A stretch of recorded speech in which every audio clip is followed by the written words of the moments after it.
Have you ever wondered why the rich seem to keep getting richer, while the poor remain stuck in their tracks? A pause for thought. A question that may have crossed your mind as you navigate the complexities of the socio-economic landscape. An intriguing conundrum, isn't it? The disproportionate wealth accumulation that seems to be the norm.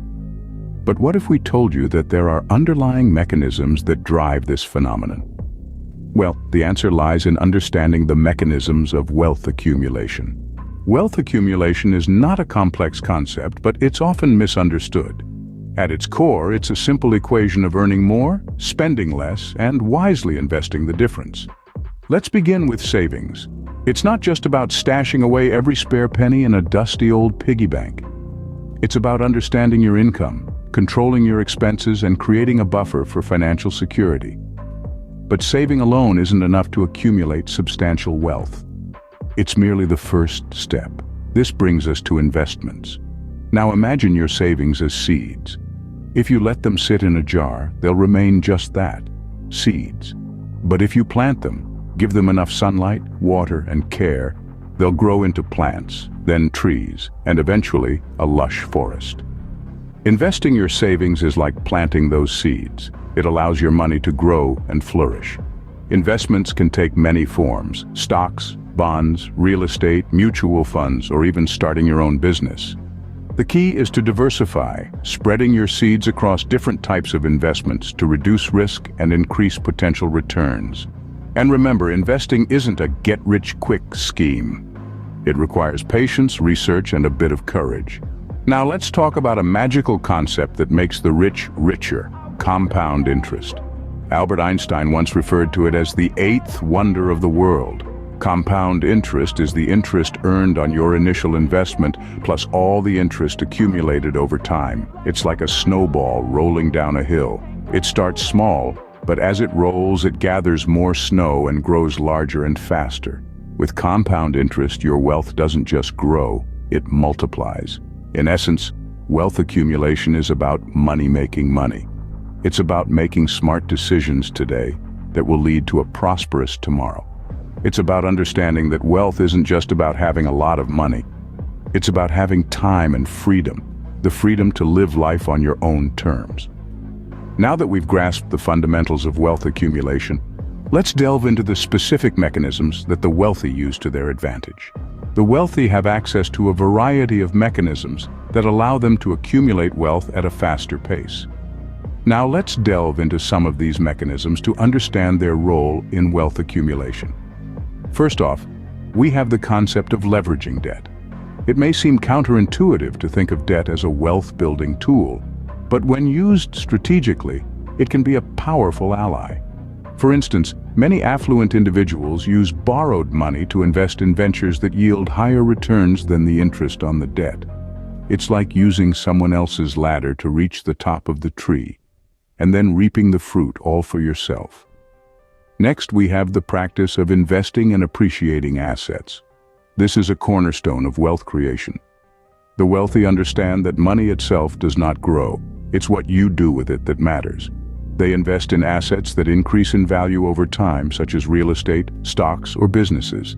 It's like planting a seed and watching it grow into a tree. Over time, these investments multiply their wealth, often at rates far exceeding those of typical wage increases or savings account interests. Then, there's the strategic use of tax advantages. Now, this is not about dodging taxes, but rather making informed decisions that legally minimize tax liabilities. For instance, the wealthy often opt to hold on to their investments for longer periods to benefit from long-term capital gains tax rates, which are usually lower than short-term rates. They also make use of tax-advantaged accounts like retirement funds or education savings accounts, which offer tax deductions, tax-free growth, or tax-free withdrawals. It's like knowing the rules of a game and playing it to your advantage. Another mechanism is the power of compound interest. The wealthy understand that this is not just a financial concept, but a fundamental principle of wealth accumulation. It's the process where the interest earned on an investment is reinvested, and then that interest earns interest, and so on. Over time, this snowball effect can lead to exponential growth of wealth. It's like a snowball rolling down a hill, gathering more snow and momentum with each turn. Lastly, there's the mechanism of wealth preservation. The wealthy not only focus on making money, but also on keeping it. They do this through diversification, spreading their investments across various asset classes to reduce risk. They also protect their wealth through insurance and estate planning. It's like building a fortress around your treasure to keep it safe. These mechanisms, while available to many, are often most effectively utilized by the wealthy, contributing to the growing wealth inequality. It's not just about having money, but about understanding how money works and using it to your advantage. And that, my friends, is how the rich keep getting richer. Wealth inequality is an undeniable reality in today's world. As we navigate the 21st century, the chasm between the world's wealthiest individuals and the rest continues to widen. Let's take a look at some statistics to put this into perspective. The richest 1% of the global population owns more than half of the world's wealth. That's right, just 1% of people hold more wealth than the remaining 99% combined. This is not a mere blip on the radar. It's a seismic shift in the distribution of global wealth, and it's been happening for decades. On the other end of the spectrum, the bottom half of the global population, more than 3.5 billion people, own less than 1% of total wealth. In other words, the wealth of the world's poorest half amounts to a mere fraction of the riches possessed by the top 1%. This vast disparity in wealth has profound social and economic implications. It can lead to social unrest, political instability, and can even threaten the very fabric of societies. Economically, it hampers opportunities for upward mobility and can stifle innovation. But it's not just about the numbers. The concentration of wealth in the hands of a few can lead to a concentration of power. This can undermine democratic institutions, skew policy decisions in favor of the wealthy, and perpetuate a cycle of wealth accumulation that is increasingly difficult to break. Inequality is not inherently bad. Some level of disparity can foster competition, drive innovation, and incentivize hard work. But when the scales tip too far, the consequences can be severe. Wealth inequality is a complex issue with no easy solutions. It requires a multifaceted approach that includes policy changes, economic reforms, and a cultural shift towards valuing equitable opportunities for all. As we continue to grapple with this issue, let's remember, the goal is not to vilify the wealthy, but to create a world where prosperity is within reach for everyone, not just the privileged few. Wealth inequality is a complex issue with no easy solutions. So, why do the rich keep getting richer? Well, as we've explored throughout this video, the answer isn't as simple as one might think. It's not just about having money to make more money, although that does play a part. It's about understanding the mechanisms of wealth accumulation and how to utilize them effectively. We started with a provocative question about wealth, which led us down a path to understanding the basics of wealth accumulation. We learned that wealth isn't just about the amount of money you earn from a job.